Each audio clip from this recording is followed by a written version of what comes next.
Hello दोस्तों, बहुत बहुत स्वागत, अभिनंदन एक बार फिर से RDX GS गुरु में। दोस्तों, हम पर्यावरण पारिस्थितिकी पढ़ रहे हैं ना, उसमें लेक्चर नंबर 6 आज शुरू करेंगे। ठीक है, तो चलो बिना समय गंवाए शुरू करते हैं।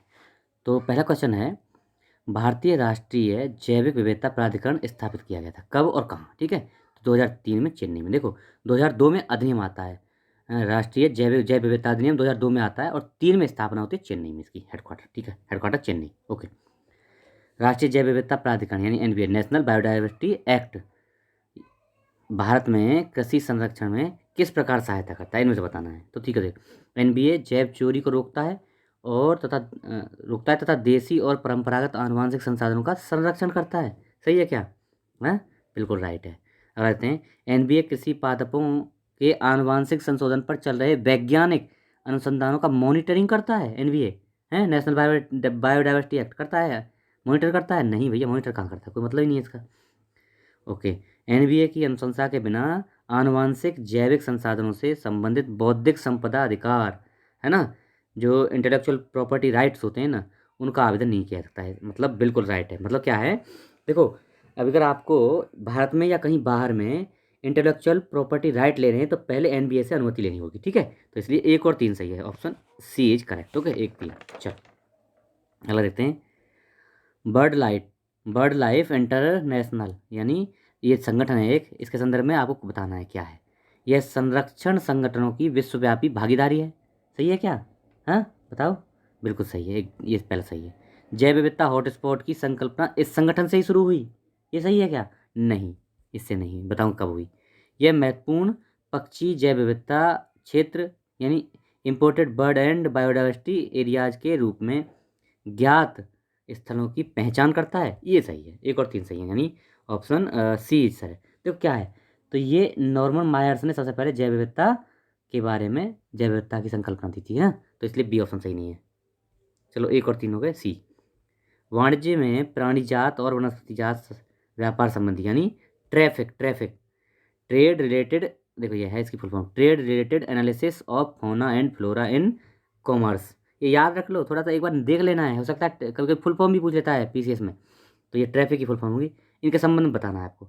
तो ट्रैफिक संयुक्त राष्ट्र पर्यावरण कार्यक्रम UNDP के अंतर्गत एक ब्यूरो है। सही है क्या? है, बिल्कुल गलत है, नहीं है भैया, उसके UNDP के अंडर में नहीं आता है, ये अलग है। ट्रैफिक का मिशन यह सुनिश्चित करना है कि वन्य पादपों और जंतुओं, है ना, नाम में ही आ रहा है फौना एंड फ्लोरा, देखो फौना एंड फ्लोरा, पादप जंतुओं के व्यापार के प्रकृति के संरक्षण को खतरा ना हो। बिल्कुल सही है। मतलब ये फौना और फ्लोरा के व्यापार को रेगुलेट करता है। ठीक है, कौन? ट्रैफिक। ट्रैफिक की स्थापना कब हुई? 1976 में। और भैया WWF एवं IUCN का रणनीतिक संबंध है इससे। UNDP से इसका कोई मतलब नहीं है, UNDP का ब्यूरो नहीं है। मतलब जबकि world wild fund for nature WWF और IUCN का रणनीतिक गठबंधन है। ठीक है, चलो। भारत सरकार ने नॉर्वे सरकार के साथ मिलकर एक जैव विविधता नीति एवं कानून केंद्र की स्थापना की है। कहाँ पे? चेन्नई में। ठीक है, कहाँ की है? चेन्नई में, ऑप्शन B। चलो अगला देखते हैं, जैव सुरक्षा बायो सेफ्टी का काटा जाना प्रोटोकॉल किससे संबंधित है? किससे संबंधित बताओ? पर्यावरण एवं वन मंत्रालय, इसके द्वारा है ना। कि क्या प्रोटोकॉल किसके द्वारा? पर्यावरण और वन मंत्रालय के द्वारा। ठीक है, ये 23 जनवरी 2001 को इस पर भारत ने हस्ताक्षर किए। किस पे? काटा जाना प्रोटोकॉल किसे जैव जैव सुरक्षा से, जैव सेफ्टी संबंधित है, तो इस पर हस्ताक्षर भारत ने किए 2001 में 23 जनवरी को। और ये पर्यावरण वन एवं जलवायु मंत्रालय के अंदर काम करता है। ठीक है, C ऑप्शन हो गया। वेटलैंड्स इंटरनेशनल नामक संरक्षण संगठन है के संदर्भ में आपको बताना है कौन सी बात सही है। तो देखो, रामसर अवसमय के हस्ताक्षरकर्ता देशों द्वारा बनाया गया ये अंतः सरकारी है क्या? अंतः सरकारी कौन सा? वेटलैंड इंटरनेशनल है, बिल्कुल गलत है, अंतः सरकारी नहीं है। बताऊंगा क्या है। चलो दूसरा देखते हैं, यह ज्ञान के विकास और संग्रहण के लिए तथा व्यावहारिक अनुभव का बेहतर नीतियों हेतु पक्ष समर्थन करने के लिए क्षेत्र स्तर पर कार्य करता है। ये सही है, B ऑप्शन सही है। तो वेटलैंड्स इंटरनेशनल क्या है? एक गैर सरकारी गैर सरकारी और गैर लाभकारी वैश्विक संगठन है। ठीक है, इसलिए B ऑप्शन ओनली सही है, B। दो ही सही है। सबसे लंबा जीवित वृक्ष कौन सा है भैया? तो कौन सा है? सिकोया। कौन सा है? सिकोया वृक्ष सबसे लंबा जीवित वृक्ष कहाँ मिलता है? कैलिफोर्निया मिलता है, USA में। B देखो, निम्नलिखित में से कौन सा एक किसी प्रजाति के विलोपन के लिए उत्तरदायी नहीं है? इनमें से कौन सा नहीं है? तो देखो, सबसे पहले देखो, व्यापक नीचे, बड़े आकार वाला शरीर, संकुचित निच, आनुवांशिक भिन्नता, तो ये व्यापक निके, निके मतलब होता है जहाँ जानवर वगैरह या कोई भी जीव रहता है उसको बोलते हैं निके। तो व्यापक बड़ा बड़ा निके होगा तो क्या वो तो फायदा करेगा, नुकसान थोड़ी करेगा, इसलिए ए ऑप्शन ही नहीं है। ठीक है, यही पूछा था। चलो, भारत सरकार सीबक थोर्न की खेती को प्रोत्साहित कर रही है। क्या है ये सीबक थोर्न, इसके बारे में आपको बताना है, पादप का क्या महत्व है ना। तो देखो सीबक थोर्न के बारे में देख लेते हैं। यह मृदाक्षरण को मृदाक्षरण को नियंत्रण करता है, मरुस्थलीकरण को रोकता है। सही है, सही है एकदम। यह बायोडीजल, बायोडीजल का एक समृद्ध स्रोत है। नहीं, बायोडीजल से कोई मतलब नहीं है सीबक थोर्न का। इसमें पोषकीय मान होता है और यह उच्च तुंगता वाले मतलब ठंडे क्षेत्रों में बड़ी भांति अनुकूलतम होता है वहाँ पैदा होने के लिए, तो ये भी सही है। चौथा देखते हैं, इमारती लकड़ी, लकड़ी कहाँ से बन जाएगी भैया, ये छोटा झाड़ी है ये। एक और तीन, सीबक तोरण क्या है, एक झाड़ी है और ये जो है लद्दाख क्षेत्र में होता है, इसको बोलते हैं लेह बेरी। लेह बेरी, लेह के नाम पर लेह बेरी इसको बोलते हैं सीबक तोरण को। सी। चलो, दो महत्वपूर्ण नदियाँ जिनमें एक का स्रोत झारखंड में है और जो उड़ीसा में दूसरे नाम से जानी जाती है ना, झारखंड में दूसरे नाम से, उड़ीसा में दूसरे नाम से, तथा दूसरी जिसका स्रोत उड़ीसा में है, समुद्र में प्रवाह होने से पूर्व एक ऐसे स्थान पर संगम करती हैं जो बंगाल की खाड़ी से कुछ ही दूरी पर है। यह वन्य जीव और जैव विविधता का प्रमुख स्थल भी है। तो सुरक्षित क्षेत्र है, मतलब ये प्रमुख स्थल भी है जैव विविधता का, सुरक्षित क्षेत्र भी है। यह स्थान कौन सा है जहाँ पे दोनों मिलती हैं, तो कौन सा है ये, भितरकनिका। देखो यह है कौन सा, भितरकनिका। ये नदी कौन सी है, ब्रह्माणी और बैतरणी। ब्रह्माणी और बैतरणी नदियाँ हैं, ये मिलती हैं भितरकनिका में। ठीक है, उड़ीसा में। ए। चलो, निम्नलिखित पर विचार कीजिए।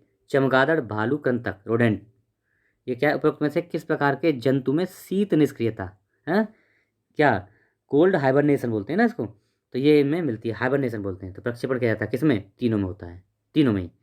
देखो शीत निष्क्रियता तीनों में मिलती है। ठीक है, सी ऑप्शन हो गया। देखो गिलहरी, भालू और ये कीट पक्षी जो थे, कुछ कीट पक्षी जैसे चमगादड़, ये क्या है, शीत निष्क्रियता करते हैं। इसका मतलब क्या है कि जैसे ही ज़्यादा ठंडी हो जाएगी ना, तो ये जो है अंदर चले जाएंगे ज़मीन में, और इनका शरीर जो है उस एरिया के हिसाब से टेम्परेचर को मेंटेन कर लेगा। इनका श्वसन दर मंदा हो जाएगा और ये उसी वसा पर जीवित रहेंगे जो उन्होंने इस शीत निष्क्रियता से पहले इकट्ठी कर ली थी ना शरीर में, उस पर ही जीवित रहते हैं। ठीक है, सी।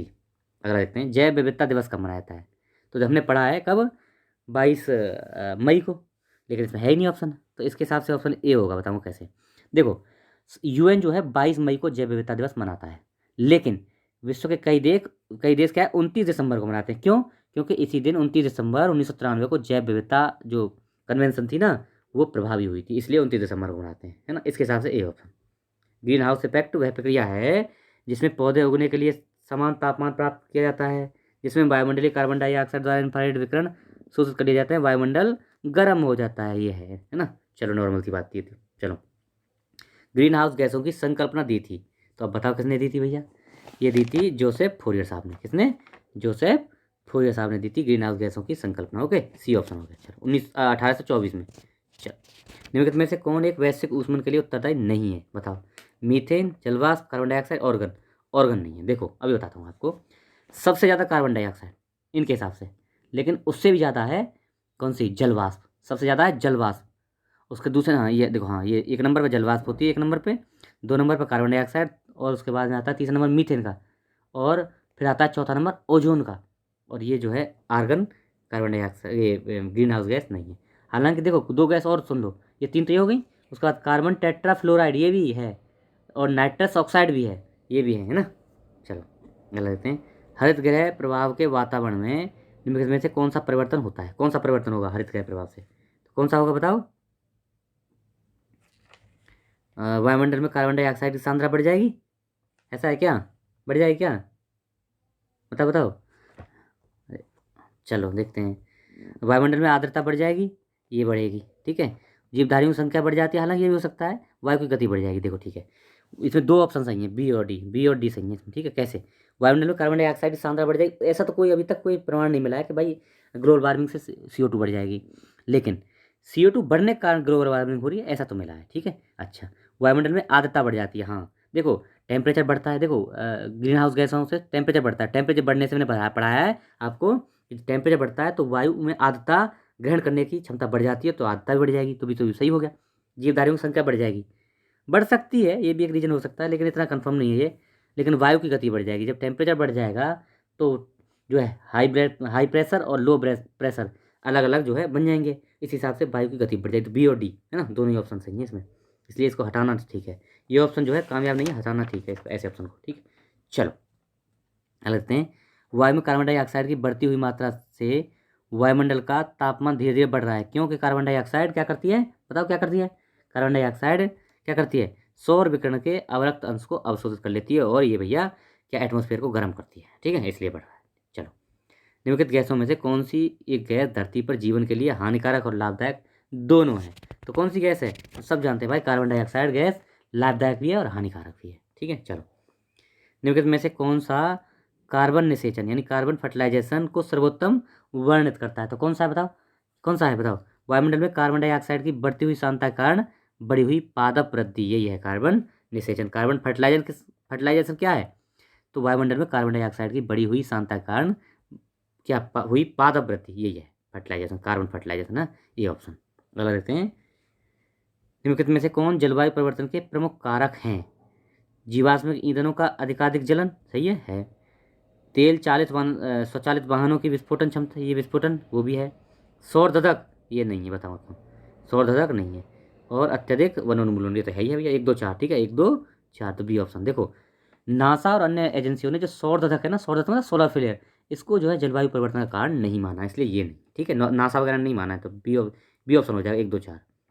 निम्नलिखित में से किसे वायुमंडल में प्राकृतिक संतुलन के लिए कार्बन डाइऑक्साइड की उपयुक्त मात्रा? तो 0.03%, 0.03% होना चाहिए, इससे ज़्यादा होगी तो भैया डिसबैलेंस होने लगेगा। बी ऑप्शन सही है। चलो, हाल के वर्षों में मानव गतिविधियों के कारण वायुमंडल में कार्बन डाइऑक्साइड की सांद्रता में बढ़ोतरी हुई है, किंतु इसमें बहुत सी वायुमंडल के निचले भाग में नहीं रहती। क्योंकि देखो क्या मतलब है, हाल के वर्षों में CO2 में वृद्धि हुई है, कार्बन डाइऑक्साइड में वृद्धि हुई है, लेकिन इनमें से बहुत सी वायुमंडल के मतलब बहुत सी गैस नीचे नीचे वाले उसमें नहीं रहती है, वायुमंडल में नहीं रहती। क्यों, क्या कारण है?